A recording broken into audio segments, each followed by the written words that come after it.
अमरनाथ धाम ये एक ऐसा शिव धाम है जिसके बारे में ऐसी मान्यता है कि भगवान शिव साक्षात अमरनाथ गुफा में विराजमान है। ये धार्मिक और ऐतिहासिक दृष्टि से भी बहुत महत्वपूर्ण है। इस पावन गुफा में बर्फीली बूंदों से बनने वाले इस हिम शिवलिंग को दिव्य चमत्कार के रूप में भी माना जाता है।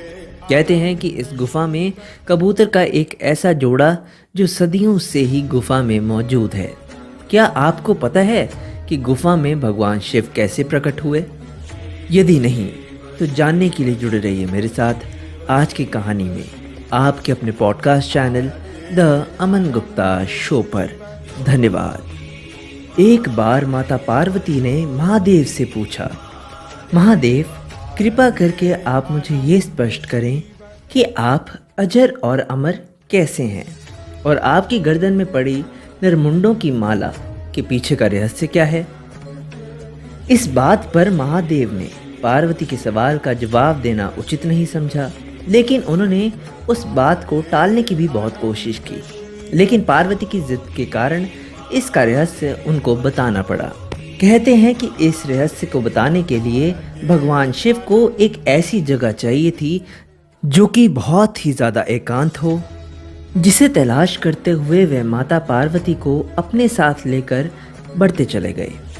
गुप्त स्थान की तलाश करते हुए महादेव ने सबसे पहले अपने वाहन नंदी को छोड़ा और नंदी को जिस जगह पर छोड़ा अब उसका नाम पहलगाम पड़ गया, जहाँ से अमरनाथ यात्रा शुरू होती है। यहाँ से कुछ आगे जाने पर शिवजी ने अपने माथे से चंद्रमा को अलग किया और अब जिस जगह पे उन्होंने ऐसा किया वह चंदनवाड़ी के नाम से जानी गई।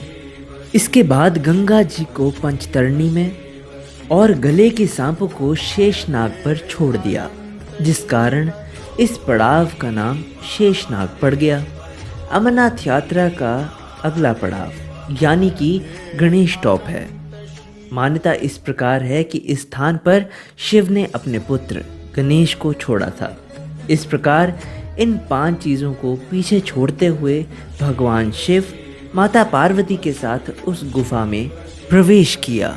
उस गुफा में कोई भी तीसरा प्राणी इसमें प्रवेश ना कर सके, इसलिए शिव ने गुफा के चारों ओर अग्नि प्रज्वलित कर दी। जिसके बाद महादेव ने जीवन के उस गुण रहस्यों की कथा शुरू कर दी। मान्यता है कि कथा सुनते सुनते देवी पार्वती को नींद आ गई। उस समय वो कथा 2 सफ़ेद कबूतर सुन रहे थे। जब कथा समाप्त हुई और भगवान शिव का ध्यान माता पार्वती पर गया तो उन्होंने पार्वती जी को सोया हुआ पाया। तब महादेव की नज़र उन 2 कबूतरों पर पड़ी। जैसे ही उन्होंने इस चीज़ को देखा वह पार्वती पर बहुत ही ज़्यादा क्रोधित हो उठे। अब फिर उन दोनों कबूतरों ने महादेव से कहा कि हे महादेव, हमने तो आपकी अमर कथा सुन ली है। यदि आप हमें मार देंगे तो आपकी कथा झूठी हो जाएगी। ये सोचते ही भगवान शिव ने उन कबूतरों को वरदान दे दिया कि वो 2 सदैव हमेशा ही उसी स्थान पर रहेंगे और शिव और पार्वती के प्रतीक के रूप में रहेंगे, और साथ ही साथ जो भी भक्तजन उनके दर्शन करेगा उनकी हर मनोकामनाएं पूर्ण होंगी। तो दर्शकों, आज की कथा समाप्त हुई। आप सभी को सावन की बहुत ही ज़्यादा शुभकामनाएं। आशा करता हूं कि भगवान शिव आपकी हर मनोकामनाओं को पूर्ण करे। तो दर्शकों, फिर आऊँगा एक नई कहानी के साथ। तब तक के लिए जुड़े रहिए मेरे साथ आपके अपने podcast channel the Aman Gupta show पर। धन्यवाद।